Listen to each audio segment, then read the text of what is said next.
গরমের দিন এলে কম বেশি প্রত্যেকটা মানুষই কিন্তু অপেক্ষা করে থাকে আম মাখা খাওয়ার জন্য।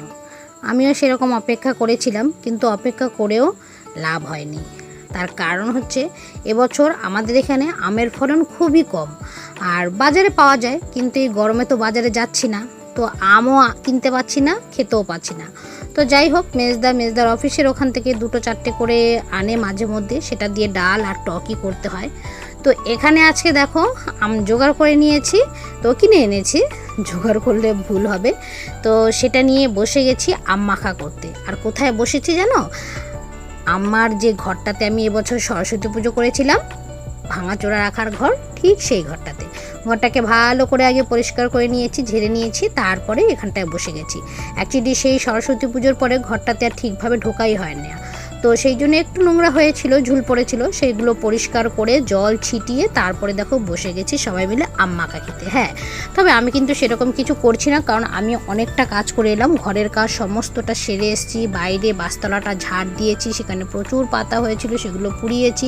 তো আম মাখা সবই কি ঘরে ছিল, কিন্তু মাখা যে খাবো সেই এনার্জিটা আর পাচ্ছি না, মনে হচ্ছে এখন জলের মধ্যে গিয়ে বসতে পারলে ভালো হয়। তো ওরা বলল যে চলো আমরাই মাখা করি, তুমি বসে বসে খাবে। তো সেই জন্যই আমি রাজি হয়েছি, নতবা আমি রাজি হতাম না। তো দেখো একজন ছুলে দিচ্ছে, একজন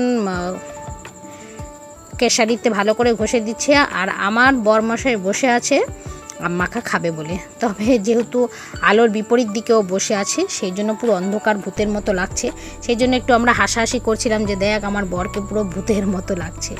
তো যাই হোক, ওরা করছে আর বক বক করছি, একটু হাসির কথাও বলছিলাম, একটু মানে ইয়ার্কি ঠাট্টা গালি গালাজ এগুলো করছিলাম, এই আর কি। গালি গালাজ বলতে বাজে কথা কিছুই না, অ্যাকচুয়ালি ওরা যে মেয়েটা আছে সে হচ্ছে সম্পর্কে আমার নাতিন হয়, তো বুঝতেই পারো দিদা নাতিনের মধ্যে কী রকম কী কথা হতে পারে, সেই সব কথাই বলছিলাম।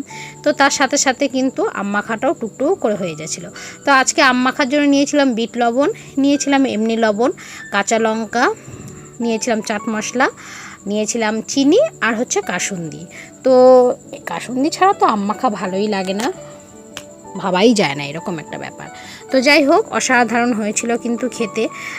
যেহেতু আম মাখা কম বেশি তো সবাই জানি করতে আমরা, তো সেই জন্য এটাকে আর মানে রেসিপি হিসেবে দিলাম না, এমনি গরমে আম মাখা খাচ্ছি সেইভাবেই তোমাদের সামনে তুলে ধরলাম।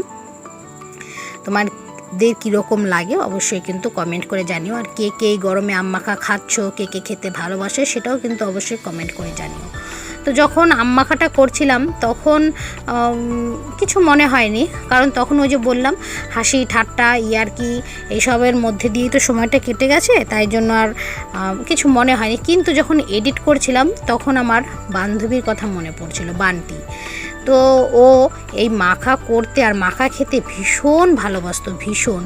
কোনো সিজনের প্রয়োজন হতো না ওর কাছে মাখা খাওয়ার জন্য, অল টাইম যে কোনো সময় যা কিছুই পাক না কেন ও সেটা দিয়েই না যে কোনো কিছু একটা মাখা তৈরি করে ফেলতো, আর বলতো খাবি, আয় চলে আয় আমি মাখাচ্ছি। কখনো বলতো না যে তোরা মাখা, খাবো, এরকম বলতো না, সবসময় বলতো এটা মাখাচ্ছি খাবি আয়। তো আর মাখা তো এত দুর্ধর্ষ মাখা, তো কি বলবো, যে কোনো জিনিস, কাঁঠালের যে ছোট ছোট এঁচড় হয় একদম ছোট ছোট, সেই এঁচড়গুলো মাখতো, মানে ধরো 2 করের মতন যে কাঁঠালের এঁচড়গুলো হতো সেগুলো মাখতো, লাউ মাখতো, তারপরে ডাবের কচি, ডাবের ভেতর যে কচি একটা শ্বাস টাইপের থাকতো সেইগুলো মাখতো, তারপরে বাতাবি লেবু, আমের দিনে আম, পেঁপে, টমেটো এগুলো দিয়ে মাখতো, শশা মাখতো। ভীষণ সুন্দর ছিল ওর এই হাতের মাখা, ভীষণ ভালো লাগতো। তো যখন ভিডিওটা এডিট করছিলাম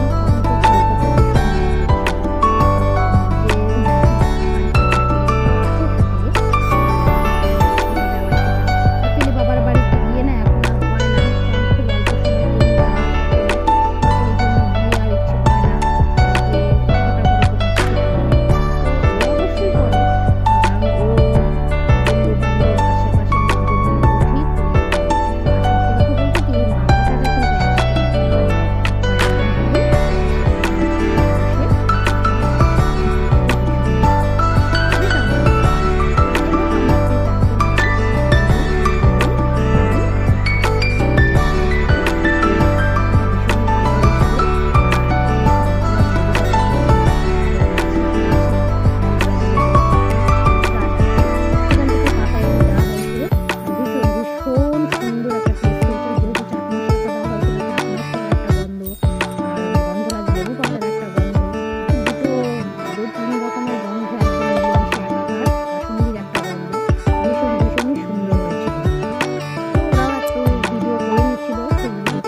ওরা উদ্যোগ তুলেছিল, তো সেই জন্যই কিন্তু খাওয়া হয়ে গেল, তা না হলে হয়তো আজকেও খাওয়া হতো না।